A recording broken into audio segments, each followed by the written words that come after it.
Hello po mga kababayan, kamusta po kayong lahat? And once again, welcome back to another episode of Simply Talkies Vlog.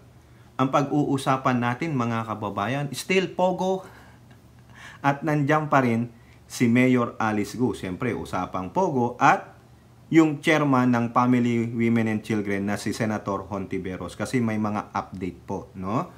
So bago po tayo magpatuloy, tayo po yung magbibigay-pugay sa lahat ng ating channel members, followers, subscribers, nagla-like at nagsishare ng ating mga videos, sa mga nagbi-video replay, sa nagsishare ng kanilang blessings through super chat, super thanks, and super stickers. O tama ba? Super stickers, no? Nakakalimutan ko. At ganun din po sa mga katuwang natin dyan sa chat box at sa comment section ng ating video premiere. Maraming salamat po sa mga regulars natin na patuloy na yung tumatambay sa ating video premiere, maski na mahaba po, no? Almost 1 hour. Kaya kwentuhan lang tayo. Okay lang po yan. At sa mga BBG yung background, okay din po. Salamat po sa walang sawa niyong suporta. At ngayon po, paalala lang, no? Yung pong Mount Canlaon dyan sa Negros, no? Pumuputok po, no? Ako po naka-experience niya nung panahon ng Mount Pinatubo. Ang laking disgrasya po niyan. So kung gusto nyo pong tumulong, no, whether sa financial o whatever tulong na pwede nyong ipamahagi, itulong sa ating mga kababayan dyan sa sinasalanta ng Mount Canlaon, kung maaari, idiretso nyo na po yan para maiwasan yung, alam nyo na, yung mawala ang inyong tulong, no, hindi makarating doon ng buo, maganda direkta. Okay? So yun po. Ito na, unahin na natin ito. May 4 tayong article at isang video, no? Unahin muna natin yung kay Mayor Alice Go kasi one after the other po. Laging merong lumalabas na issue, no? Tungkol sa kanyang pagkatao at yung link niya sa Pogo, no? Ang dami na po nating video diyan, no? Yung huling-huli nga po yung isiniwalat ni Senator Win Gatchalian doon sa executive session nila tungkol sa mga iba't ibang ahensya ng pamahalaan tulad ng AMLAC, NBI, National Security Council, no? Kung ano po yung mga natagpuan nila. Dito naman ngayon, BIR naman ngayon. Bureau of Internal Revenue na po.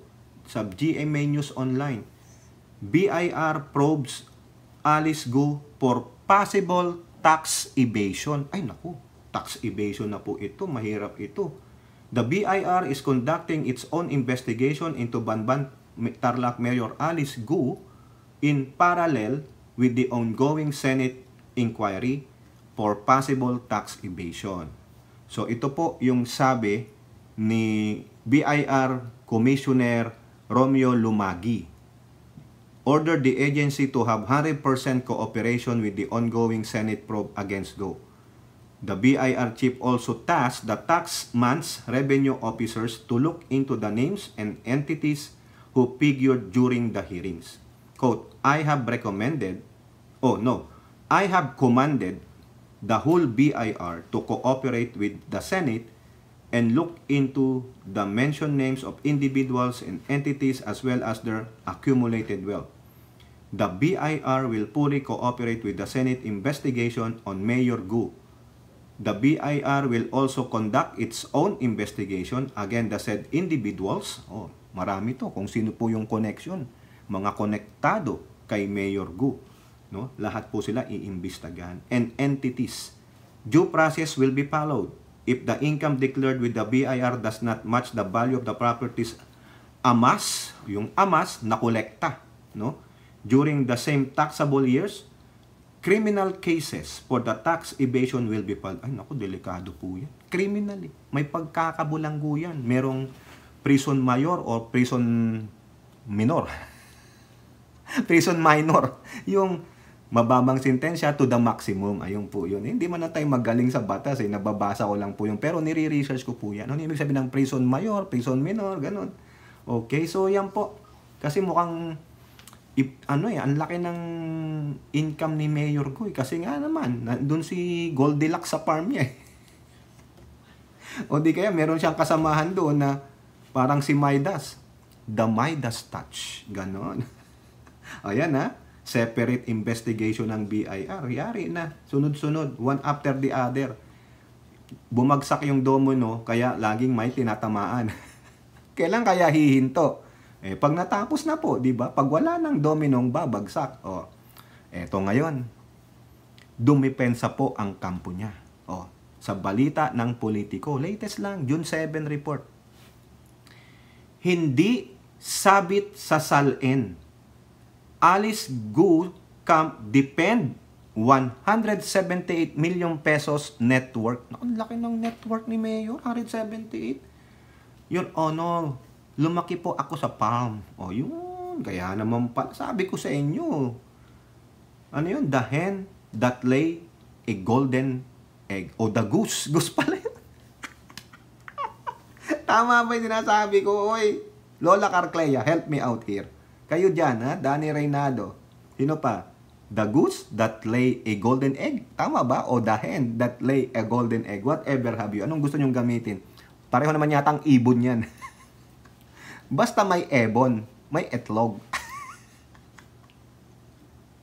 Di ba? Yang ebon mo, mangitlog. Ang tindi nitong politiko, tingnan nyo. The abogado. Hindi sinabing the lawyer The abogado of Bamban Tarlac Mayor Alice Gu doesn't see any red flags in connection with the 177.5. Ang laki naman. Ano eh? 107. Ni-round off na pala. 177. Ayun, suit natin. Di ko na ulit makita. Nagdudubli na. 177.5 million net worth she declared in her Statement of Assets, Liabilities, and Network. Ayun po yung ibig sabihin ng SALN. Statement of Assets, Liabilities, and Network. Amid questions about her business and personal interests. Yan. Ayan po ha. Ito kasi po yung kanyang abogado, si Steven David. Most of Gu's wealth came from her father, whom he claimed runs textile factories in China and the Philippines. Akala ko ba sa farm? Di ba? Ba't ngayon textile na? Ano ba talaga? Quote, ano namang ikakaso, private naman siya. Kailan lang naman siya naging mayor. Kung ang ama niya, binibigyan siya ng ganyang klaseng property o kayamanan, wala naman akong nakikitang mali doon. Ayun. Based on Gusal and shared by Senator Risa Hontiveros, Gu had assets amounting to 367 million and liabilities of more than 189 million as of December 2023. She declared a net worth of 177.5. Gu listed a total of 9 properties, namely 6 in Marilao, Bulacan, 2 in Banban, and 1 in Capas, Tarlac. These were purchased for over 20 million. The mayor also registered 3 dump trucks worth 2 million each, as well as 60 million helicopter. Sana all, lahat may helicopter. Eto pa. However, she told senators in a Senate hearing last month that she already sold the helicopter. Magkano nabenta mo doon? Baka naman doble.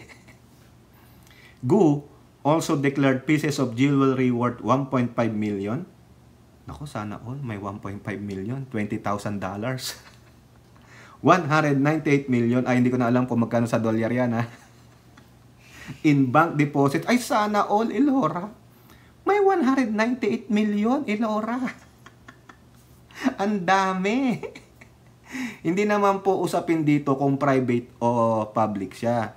Ang usapan ay ang tamang pagde-declare ng SALN. It doesn't matter kung kailan ka naging mayor yung pa rin ang properties mo network mo di ba? Grabe naman to. Talaga tong lawyer ang galing So depensa nila, hindi sabit sa SALN. Iwi-ano nyo na lang. Depensahan nyo, paliwanag nyo. Di po ba? Mga kababayan. Now, eto pa. Kasi nga, nabanggit po ni Senator Wing Gatchalian, di ba, nasa Nationalista Party Coalition siya. Ang sabi nga, baka ipa-expel po siya. Ipapa-expel. Ngayon, sabi dito, ganun ba ka-petty yan? Di ba? Nang asar pa Ganun ka-petty? Ano ibig sabihin ng petty? No? Ano ba to? Someone is petty. Ano bang ibig? They care too much about small things.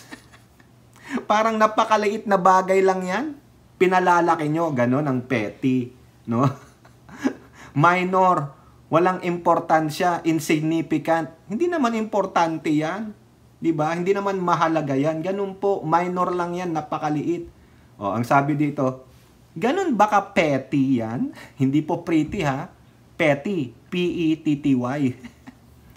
Alice Ghost-Camp hits proposal to expel her from NPC. O, ayan, dumipensa na naman sila.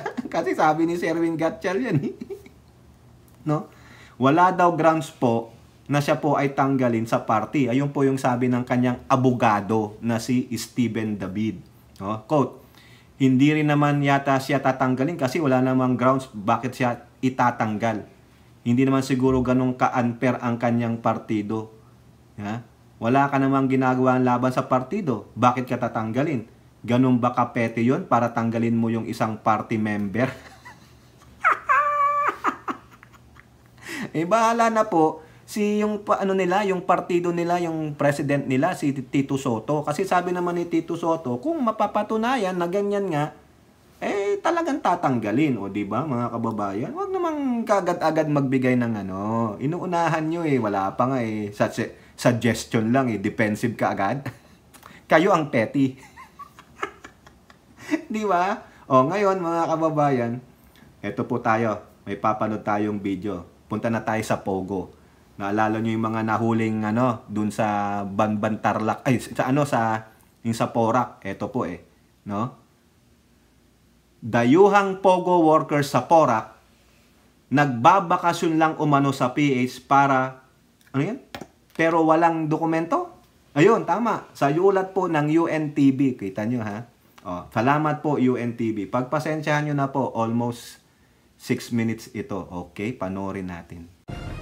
Ongoing na po yung tinatawag nating immigration administrative biometrics. In preparation po yan doon sa kanilang inquest. Lahat po ng mga foreign nationals na nandito, wala hong may pakita mga dokumento. Isinailalim sa profiling ngayong araw ang 159 na mga dayuhang Pogo worker na nahuli sa Porac, Pampanga. Isa-isang dumaan sa biometric ang mga foreign national para sa kanilang pagkakakilanlan. Dahil lahat ng mga ito, walang dokumento na maipakita sa mga otoridad. Pagkatapos ng profiling at biometrics, sasailalim sa inquest proceeding ang mga dayuhan dahil sa immigration violation. Kinakailangan pagpakalat-kalat ka sa Pilipinas, maging tayo, mula sa abroad, dala mo yung passports mo. Yan yung pagkakakilanlan mo na pumasok ka legally. Pag hindi mo po mapakita yan, may probable cause ng gobyerno na i-hold ka pa ng dalian at i-verify kung bakit ka nga ba nandito. So yun po yung ginagawa nila ngayon para makita na lahat ng mga yan nandito legally. Itinanggi naman ng mga foreign national na nagtatrabaho sila sa Pogo. Isa sa mga nahuli na si alias Kim, isang Vietnamese, 31 years old at 7 buwang buntis. Aniya, isa siyang teacher sa Vietnam. Kwento niya nandito sila sa Pilipinas para mamasyal. Naghahanap lang umano sila ng bar nang biglang parahin ang kanilang van at hinuli sila. We have no work in here. We don't work in here. Okay. We just come here to travel some weeks. Travel some? Yeah, in Philippines. Ngunit kung tanungin kung nasaan ang mga passport nila, kinuha umano ito ng kanilang travel agency. Our purpose give them a traveling company. Travel company. Yeah, we have a picture. They said that we have picture. That's okay. Picture our passport. They say that. Who said that? The traveling company. Ang mga Malaysian na ito, wala rin umano silang alam sa Pogo. Mamamasyal at magbabakasyon lang umano sila at naghahanap ng swimming pool.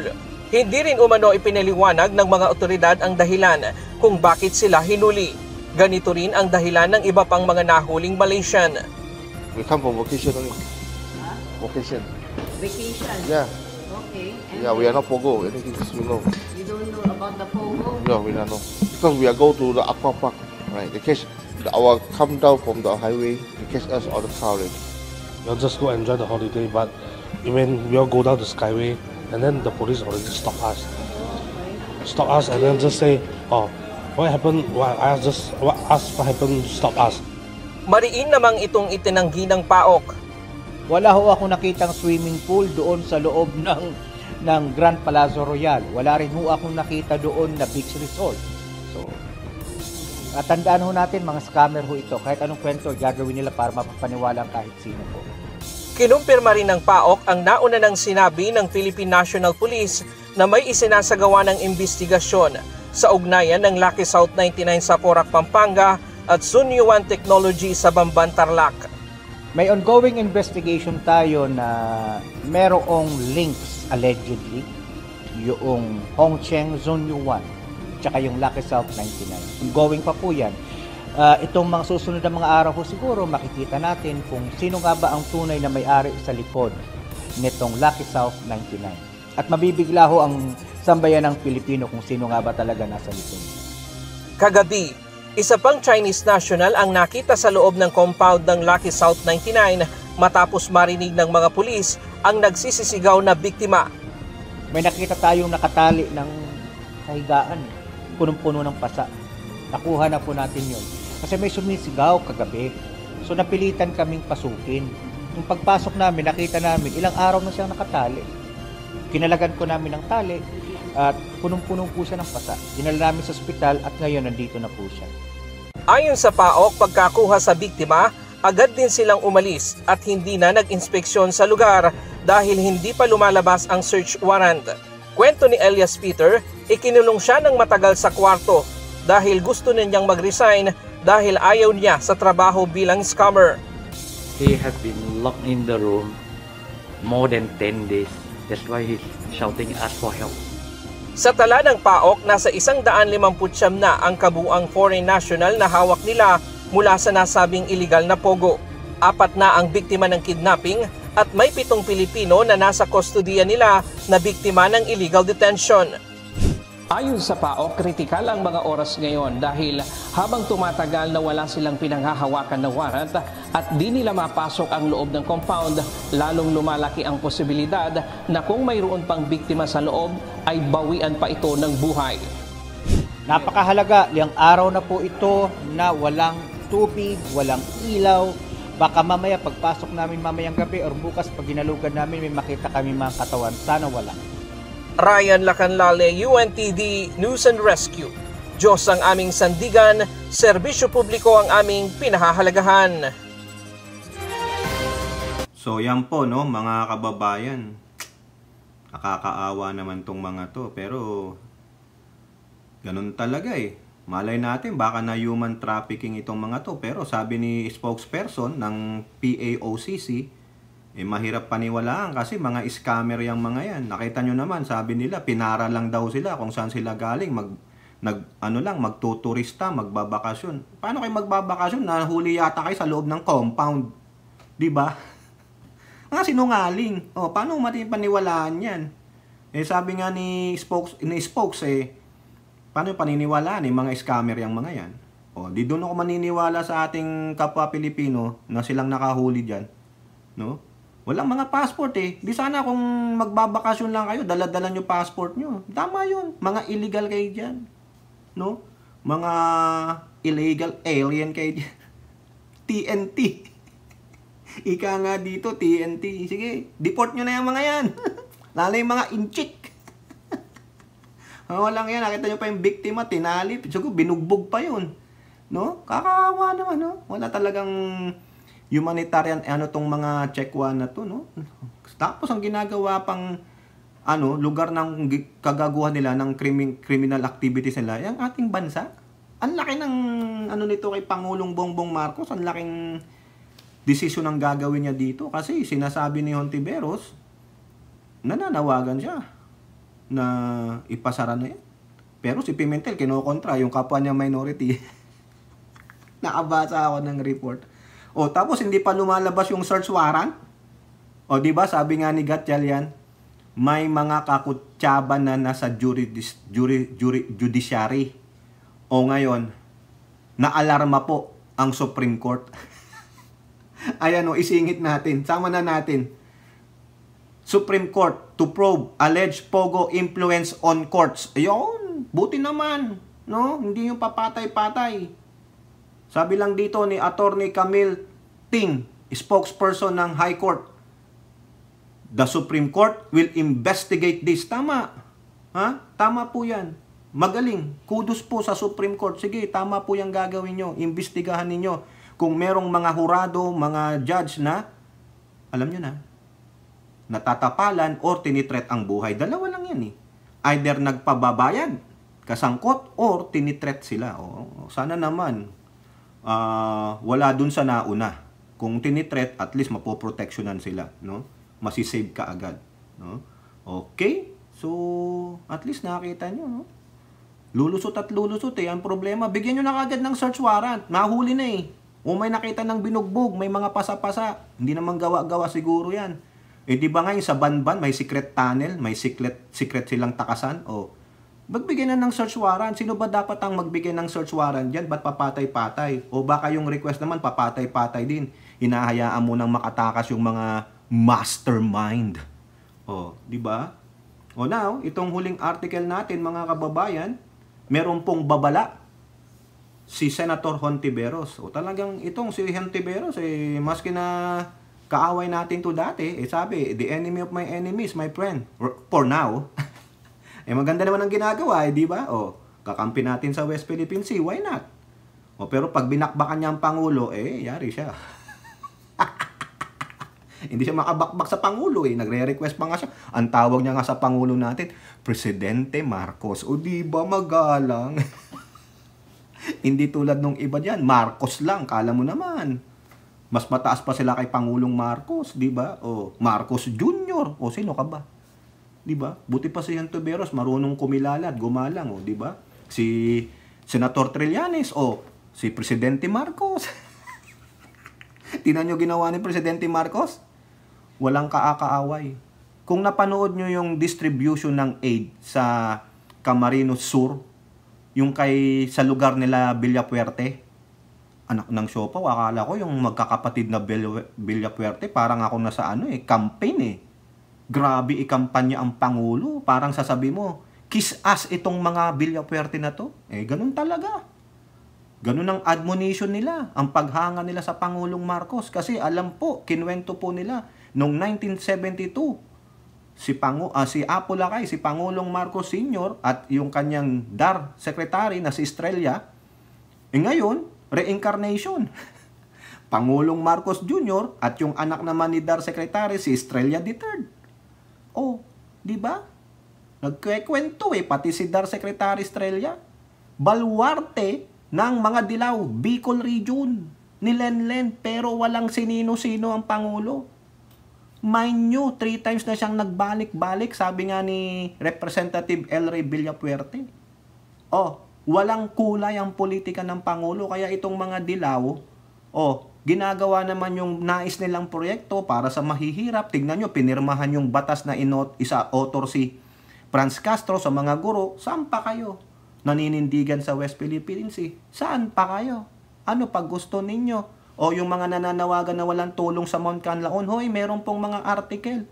Sinabi na ni Speaker, maglalaan tayo ng bilyong piso dyan. Yung mga DSWD, naka-ready ang mga relief goods. Sabi ng Pangulo, babagsakan ng tulong. O ano pa? Ha? Wala tayong magagawa dyan. Nature nag-aalboruto. O, yung mga hindi nakaranas ng pagsabog ng bulkan, huwag kayong magdadakdak ha. Dahil hindi nyo po alam ang feeling niyan. Kami noon, puta, akala ko talagang end of the world na.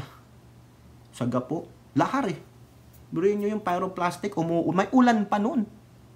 Kita nyo talagang yumayanig yung mga bahay. Oh. Grabe. O, di ba? O, ngayon, si Hontiveros, kampihan natin. Kasi silang nag-iimbestiga, hindi gawa-gawa yan. O, Hontiveros to Pogo accomplices. Mga accomplice ng Pogo, warning. You will be held accountable. Sige na, kunin mo na lahat yan. Sino pa yung ang gusto kong malaman, sino yung mga politiko, LGU, mga kapulisan, at sino pang matataas na tao ang mga sangkot dyan sa kaguluhan sa Pogo, sa karumal-dumal na Pogo na ito. Risa Hontiveros warned that individuals or groups leaking planned government raids on Philippine offshore gaming operators will be held liable to the law. Tama. Kasi di ba yung siniwalat ni Gatchalian? Kumbaga, alam na lulusubin, siyempre, parang meron lang mga pon. Kayo, dito kayo ha. Yung mga mabababa ang pwesto dun sa Pogo, dyan lang kayo. Tapos yung mga higher ups, takbuhan na. Di ba? She issued a remark amid reports that the raid at Pogo in Pampanga was leaked, prompting the Presidential Anti-Organized Crime Commission to launch an investigation since many Pogo workers were able to escape. Correct. Even before authorities arrived in the Pogo complex to conduct the operation. Sino mang makikipagsabwatan sa mga sindikatong Chinese ay mananagot. Ayan, tama po yan. No?